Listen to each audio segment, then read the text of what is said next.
এই দুনিয়ার মধ্যে যদি পাহাড় না থাকতো, এই দুনিয়া একদিনও টিকতো না। কারণ আল্লাহ তাআলা পাহাড়কে দুনিয়ার উপর প্যারেড স্বরূপ বসাইছে। কথা বলেন ঠিক কিনা? আমার মুসলমান ভাইরা, আমার বাবাজি, ঘরের মধ্যে একটা কাঠের সাথে কাঠকে যখন জয়েন দেওয়া হয়, প্যারাক ছাড়া কিন্তু দুইটা কাঠ এক হইতে পারে না। কথা বলেন ঠিক কিনা? এই দুনিয়ার জমিনে যদি পাহাড় না থাকতো, ভূমিকম্প, ঘন্টায় ঘন্টায় ভূমিকম্প হইয়া এই দুনিয়া ধ্বংস হয়ে যেত, এক জায়গায় স্থির থাকতে পারতো না। বলেন তো, এই পৃথিবীর মধ্যে বড় বড় পাহাড় আছে কিনা নাই? আমরা ঘোরার জন্য চট্টগ্রাম যাই, সিলেট যাই বড় বড় পাহাড় দেখার জন্য। বলেন তো, এই গোটা দুনিয়ার সব পাহাড়ের সাথে একটা পাহাড়ের একটা সম্পর্ক আছে। ওই পাহাড়টার নাম হচ্ছে তুর পাহাড়। তাফসীরের মধ্যে আছে, তুর পাহাড়ের পাদদেশে তলদেশে একটা পাহাড় আছে। ওই পাহাড়ের নাম হইল জাবাল আবি কুবাইস নামক একটা তুর পাহাড়ের পাদদেশে একটা পাহাড় আছে।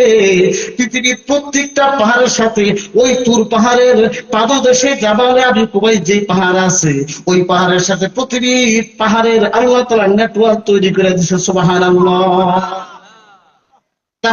তাহলে আমার মুসলমান ভাইরা, তুর পাহাড়ের পাদদেশে যে পাহাড় রয়েছে জাবাল আবি কুবাইস নামক পাহাড়ের সাথে পৃথিবীর প্রত্যেকটা পাহাড়ের একটা সম্পর্ক আছে কিনা নাই?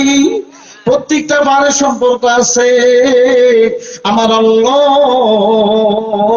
রবিবার দিন পাহাড় সৃষ্টি করছে, সোমবার দিন আল্লাহ তাআলা গাছপালা তরুলতা সৃষ্টি করছে, মঙ্গলবার দিন আল্লাহ তাআলা জিনিসপত্র সৃষ্টি করছে, বুধবার দিন আমার আল্লাহ চাঁদ সূর্য যা কিছু আছে আল্লাহ তাআলা সৃষ্টি করছে, আর বৃহস্পতিবার দিন আল্লাহ তাআলা এই দুনিয়ার জমিনে যত মাখলুক আছে, জীবজন্তু আছে, সব বৃহস্পতিবার সৃষ্টি করছে।